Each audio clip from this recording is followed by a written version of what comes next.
Mukjizat itu khusus para nabi. Tukang sihir tidak bisa membelah lautan seperti Musa. Tukang sihir tidak bisa mengeluarkan unta dari batu. Apalagi suruh belah bulan, nggak akan bisa tukang sihir itu. Karena ini mukjizat kuasa Allah. Kemudian yang kedua irhasat namanya. Keanehan-keanehan sebelum Nabi diangkat jadi Nabi. Saat kelahiran, itu kan ada cahaya yang menyinari Persia dan Romawi. Kemudian ibunya melahirkan dengan sangat mudah. Kemudian terjadi perang gajah dan begitu seterusnya. Ini irhasat, keanehan-keanehan sebelum diangkat jadi Nabi dan Rasul. Kemudian karamah. Nah, inilah karamah Allah berikan kepada para wali. Allah berikan kepada para wali. Contohnya tadi, ya, seperti kisah Umar bin Khattab radhiyallahu an, atau kisah Anas bin Nadhr tadi, atau kisah Tufail ibn Amr ad-Dawsi, atau kisah Bara ibn Malik.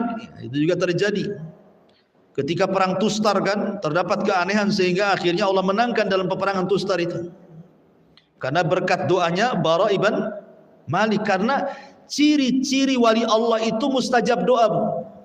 Kalau berdoa itu mudah dikabulkan. Nah, ciri-ciri wali Allah itu. Kemudian ada namanya ma'unah. Ma'unah ini diberikan oleh Allah kepada orang saleh. Umpamanya waktu-waktu kepepet Allah tolong, seperti umpamanya tiba-tiba dia di hutan ada harimau ngejar dia, kemudian ada pohon pete naik dia di situ, selamatlah dia dari cengkraman harimau. Nah, itu ma'unah, pertolongan namanya. Kemudian ada ihanah. Ihanah ini justru keanehan untuk menghina. Allah sengaja berikan keanehan tetapi untuk menghina. Seperti yang terjadi kepada siapa? Nabi palsu namanya Musailamah al-Kadzdzab. Ada orang buta sebelah, Bu, datang ke Musailamah al-Kadzdzab, ingin disembuhkan butanya. Tiba-tiba diludahi oleh Musailamah al-Kadzdzab jadi buta dua-duanya, Bu. Nah, itu ihanah tuh namanya, ya. Oh, dia ingin disembuhkan buta sebelahnya, diludahi malah dua-duanya jadi buta. Ihanah, Allah berikan keanehan tapi untuk menghina si Musailamah al-Kadzdzab, kan dia bukan nabi masalahnya, dia nabi palsu, ya. Atau umpamanya istidraj. Oh, ini istidraj, ini orang ini usaha terus, nggak pernah dia gulung tikar, Bu. Usaha ini sukses, usaha itu sukses, kekayaannya makin bertambah, padahal tidak sholat, tidak puasa, ya. Padahal mereka orang kafir, tapi kok diberikan kenikmatan luar biasa melebihi orang yang beriman. Itu istidraj namanya. Sengaja Allah biarkan seperti itu, nanti pada waktunya Allah akan kirim azab. Kemudian yang terakhir, inilah yang kemudian terkadang ada orang yang tidak bisa membedakan mana sihir, mana karamah. Mana sihir, mana karamah. Terakhir ini sihir. Hari ini orang-orang tidak bisa membedakan mana sihir, mana karamah. Padahal sudah semuanya. Sihir dengan karamah itu sudah jelas. Sihir itu dilakukan oleh dunia-dunia perdukunan, dunia-dunia santet, dunia-dunia tenun, dunia-dunia bomu. Nah, itulah sihir. Adapun karamah itu hanya bisa dilakukan atau diberikan oleh Allah kepada orang-orang soleh, kebalikan daripada tukang sihir. Karena tukang sihir itu musuhnya orang-orang soleh, tidak ketemu, yang satu ke barat, yang satu ke timur. Tapi karena sekarang ini sihir sudah dikawinkan dengan karamah, dukun sudah berlaga ustadz, itu yang kemudian jadi samar perkaranya. Betul kata Syekh Shalih Fauzan, sebuah kebatilan kalau ditampakkan 100%, tidak ada orang yang ikut kebatilan. Tapi kalau seandainya kebatilan itu dibungkus dengan kebenaran 50%, 50%-nya kebenaran, 50%-nya kebatilan, kemudian diaduk-aduk jadi satu, tercampurlah hak dengan batil. Manusia baru mau mengikutinya karena menyangka itu hak padahal batil. Ya, seperti dukun berkedok ustad, enggak mungkin itu dukun. Kenapa? Prakteknya ada salawatnya ustad, prakteknya baca Quran, bahkan suruh baca qul huwallah. Jelas tuh. Tak menakutkan orangnya pakai jubah kok. Oh, kalau dia ngomong nasihat-nasihatnya itu bagus Ustaz. Nah, ini kan repot nih. Sehingga kemudian tidak bisa dibedakan. Mana ustaz, mana dukun, apalagi dukun gadungan, Bu. Ya. Dukun gadungan itu ya dukun palsu. Dukun settingan tadi. Sehingga kemudian makin meresahkan masyarakat lagi. Apalagi sekarang di dunia medsos ini luar biasa ya. Masya Allah, dunia medsos ini fitnah lebih banyak lagi dibandingkan dulu sebelum ada handphone. Dulu sebelum ada handphone, Bu, dukun itu kalau ingin terkenal harus ngiklankan di koran kan, Bu ya. Dan koran kan tidak bisa menyebar kecuali di daerahnya, karena masing-masing daerah itu ada koran beda-beda isinya. Tapi kalau sekarang ini sudah ada handphone, tinggal live saja ya, itu sudah ditonton itu ribuan bahkan jutaan orang. Makanya kemudian sekarang banyak macam-macam orang itu. Yang kita herankan sebenarnya mereka itu sedang mempertontonkan kedustaan, tapi dengan pedenya seolah-olah sedang mempertontonkan dunia perdukunan kan. Kemudian dibungkus dengan agama, tercorenglah agama. Seperti apa contohnya? Ya sekarang lagi viral lah umpamanya, dukun pakai pengacara, kemudian lapor polisi. Ya.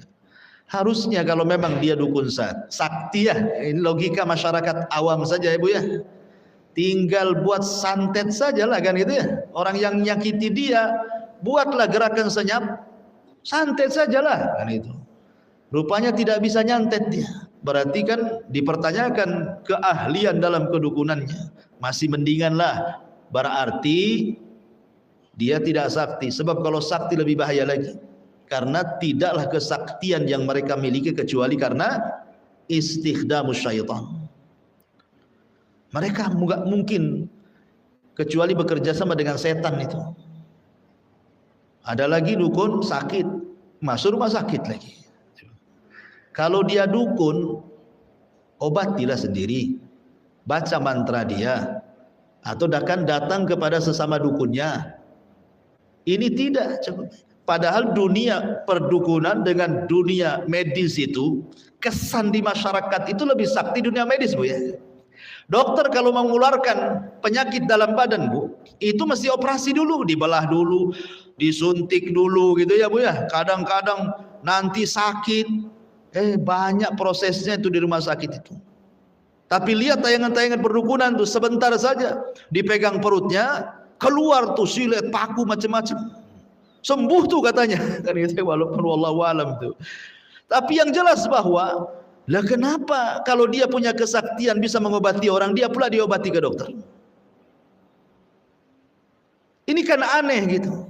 Sebab di masyarakat itu yang tertipu dengan dunia perdukunan itu karena iming-iming dukun. Satu, dia bisa mencarikan jodoh. Dua, bisa menglariskan dagangan dia. Tiga, bisa meramal nasib dia. Empat, dia bisa menyembuhkan penyakit dia. Nah, itu kan yang di masyarakat Bu, memang seperti itu ya. Kalau memang dia bisa seperti itu, tidak pula lah mestinya dukun-dukun itu kaya-kaya, lebih kaya dibandingkan orang kan gitu, karena dia bisa membuka rizkinya dia sendiri. Masa membuka rizki orang tak bisa, dia membuka rizki dia tak bisa? Logikanya sebenarnya cukuplah dia untuk dirinya sendiri untuk meraih kekayaan sebanyak-banyaknya. Tapi kenapa kemudian mereka menjual jimat, menjual ini, menjual itu? Bahkan yang lebih miris lagi adalah ada seorang dukun bunuh diri gara-gara sepi job dan pasien. Kemudian marah gara-gara sepi job dan pasien, akhirnya lapor polisi. Lah kamu dukun yang katanya bisa membuka rezeki orang. Kalau kamu dukun, nggak perlu kemudian merasa tersinggung dengan itu. Buatlah jimat undur diri sendiri. Bagaimana caranya pasien datang, kan begitu Bu ya logikanya Bu ya. Makanya saya katakan ini dunia ini terbalik-balik. Dari sini betullah kata Nabi SAW ketika Ummul Mukminin Aisyah radhiyallahu anha menceritakan tentang dunia perdukunan. Apa kata Aisyah radhiyallahu anha, ya Rasulullah,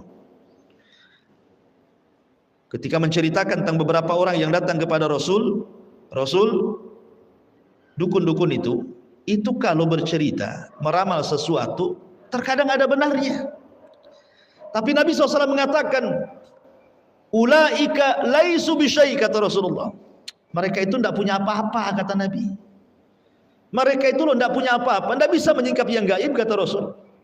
Adapun kalau seandainya mereka meramalkan sesuatu kemudian benar, maka itu hanya satu kalimat yang diambil oleh jin dari percakapan malaikat yang ada di langit, itu pun setelah dicampur adukan dengan 100 kedustaan, kata Rasulullah. Ini Rasul yang ngomong.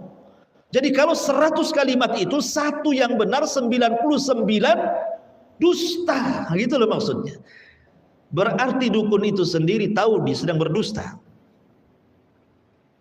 Kalau umpamanya dia tidak terima gara-gara sepi job, itu kan ya, berarti dia sendiri sebenarnya tahu dia sedang berdusta.